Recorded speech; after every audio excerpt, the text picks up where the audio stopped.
I'm very happy to have you today, Jessica. Thank you. Jessica Kazina, I'd like you to introduce yourself and tell us a little bit about your early life until today. I'm Jessica Kazina, Mrs. Hasty as well. I'm a former UN employee. I grew up in a small village, a place called Namutamba. It's about 44 miles from Kampala. And I was one of 8 children, Christian upbringing, very strict. And I went to primary school there and was actually one of the headhunted students to go to Gayaza High School. And Gayaza High School was a girls' school where girls were raised to be wives of important men. Can you imagine that? At the school, of course, went through all kinds of mischief and proven that that's not the way it was going to be. We were going to be girls, strong girls. I left that school to go to the US when I was 19 and went to school in the States. Bachelor's and then master's. The time I did the master's, I was from Philadelphia and then to New York. And New York is where I did my master's and decided to stay in the US. I became a citizen and stayed in the US for about 27 years. And then I decided to come to Kenya to continue with the work I was doing with the United Nations. Wonderful. So you lived in Uganda, then moved to the US, lived in the Big Apple City. Yeah. And the city of brotherly love, Philadelphia, that's where I started. And then came to Kenya. I call Nairobi the mother city. Yeah. Oh, wow. It is. Yeah, so just a little bit about your career while at the United Nations. What did you do? I started in New York as an accountant. And I decided to, because I had a major and minor. US you study major and minor. My major was accounting, my minor was IT. So I joined as a liaison between accounting and users, and we were working on a project called Integrated Management Information Systems. So I came here to help Nairobi to implement that system. And that was the reason I came here. Soon after the bombing of the city. In fact, I was asked by some people, why are you going to Nairobi? But I wanted to be in Kenya. I wanted to raise my son. I had a young boy who was 9 years old. And I figured Kenya would be a nicer place to raise a child and to work for the UNON. That's where I started before I joined the United Environment Program. I remember your installation. Oh. You brought the Queen. I didn't know what to, I just jumped in and decided to do what I had to do and get the plan ready for the following year and start with the installation. We also want to show the true picture of our club. We're very friendly, but that is not the perception people get when they look from outside. Yeah. So it's just demystifying who we are as Rotary Club of Nairobi. And you've said it very nicely. And as a family of all these different individuals, we all have our personalities and our opinions, and we bring them on board. And I like experiences and age differences that, older people and tend to know a lot. Which is a beautiful thing that we have, that diversity. They tend to know a lot. Yes. So it's good to draw into them, from them, and learn from them. And they, in turn, present it in a way that's easily taken by the young people, so the young people don't feel intimidated or, Yes. Or that they don't belong to the club. They should belong to the club. They should bring youth. They should bring the energy, the oomph, because we need that. And there could be the bottom-up mentorship as well, in terms of learning how to use TikTok or just Facebook. But I like that you talk about that, because I was coming into the next thing I wanted to ask you. What is your hope for our club? What would you like to see happen from our club? Are you, 10 years from are you now. writing your speech? I'm horrible at speeches, so Are you I do not writing have an to borrow. incoming speech? No. No, it's, I think every president has a point of view. And after the experience of my experience as a person who came in at COVID, it's a good, nobody ever called me the COVID president. But when I came in with COVID, let me tell you, it was, where do we go from here?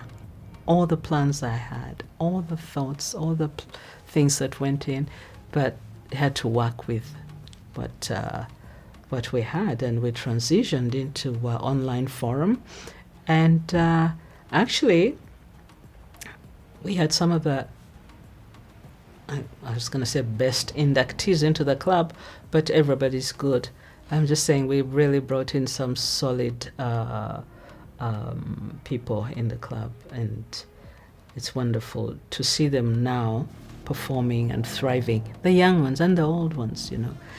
If you look back, you want me to look back, or you want, and to look forward, basically. I think Yes, I just think you're, advise a young Rotarian who's listening in. If I look forward, Yes. I see a bit more of the same, but I would like to see more young Rotarians involved in projects. I would like young Rotarians to try and be into each committee, so they learn what each committee does. It's always good to just go and sit and listen if you don't have anything to say, or ask questions if you have them, but you learn what's going on. By the time you are to the point of being president, you've been there, you know. You also know the people. You also know the politics. You learn a bit about that, which is everywhere expected. You just learn to navigate it. What I would like to see is the older Rotarians also show up a bit more, you know.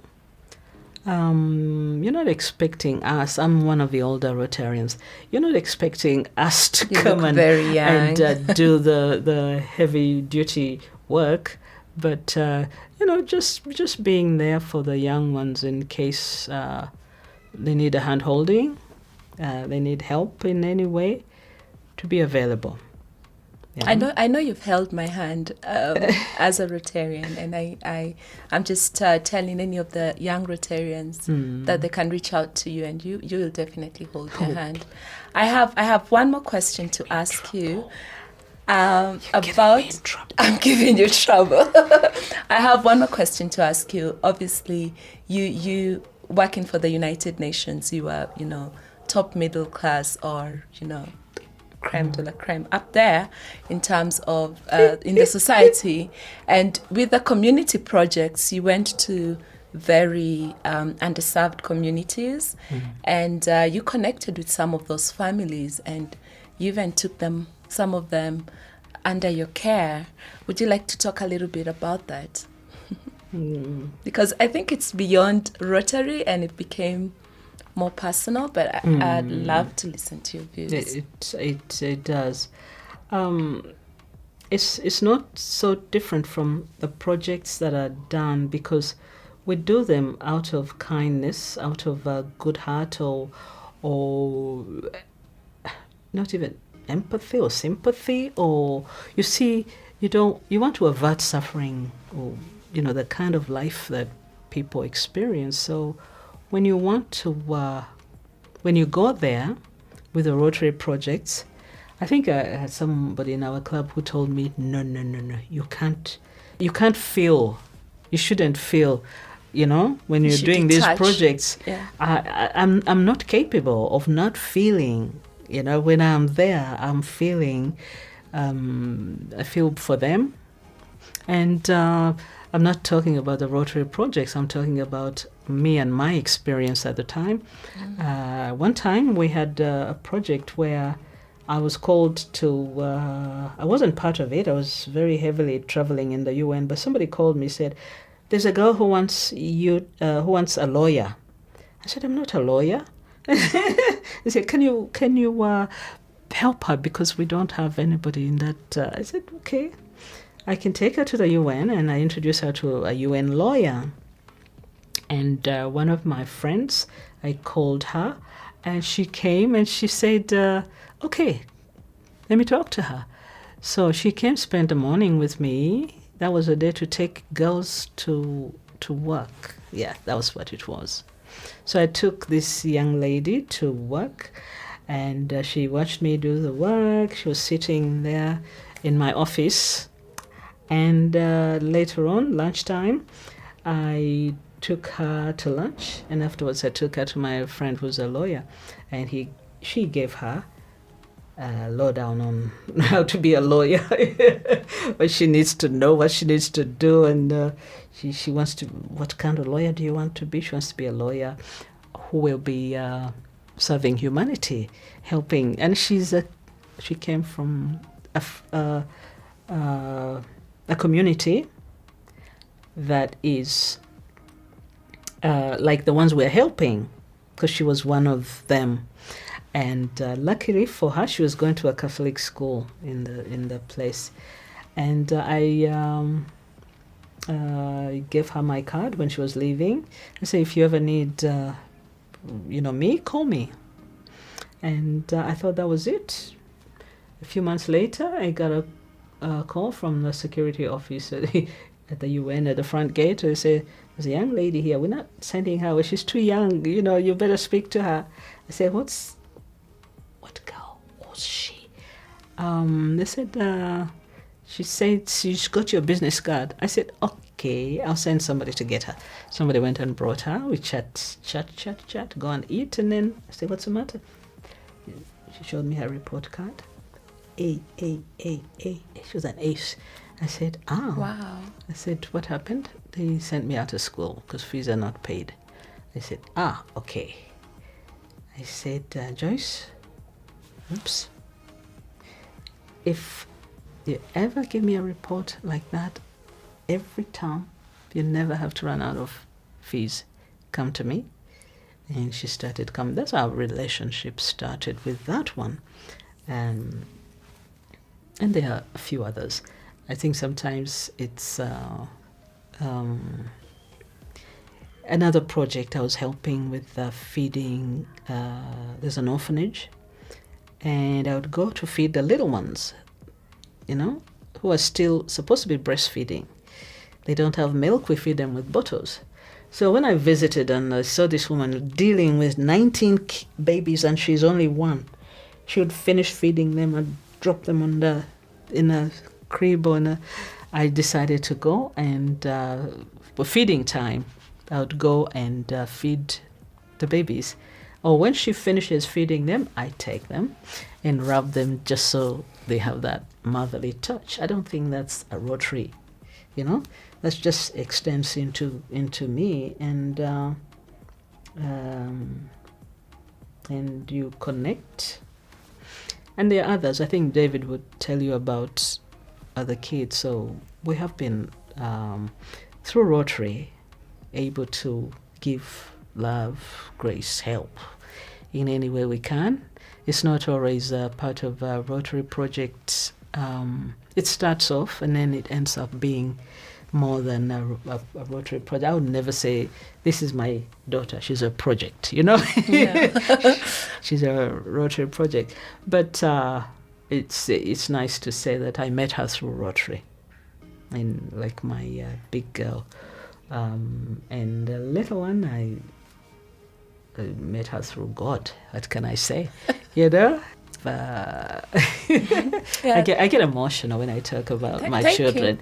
Because my children are very special. Yeah. Thank you so much for sharing, for taking us into that part of your life, and for sharing your love, your kindness, your pleasantness and everything with these young people that you brought into your lives and our lives. It's remarkable what you're doing.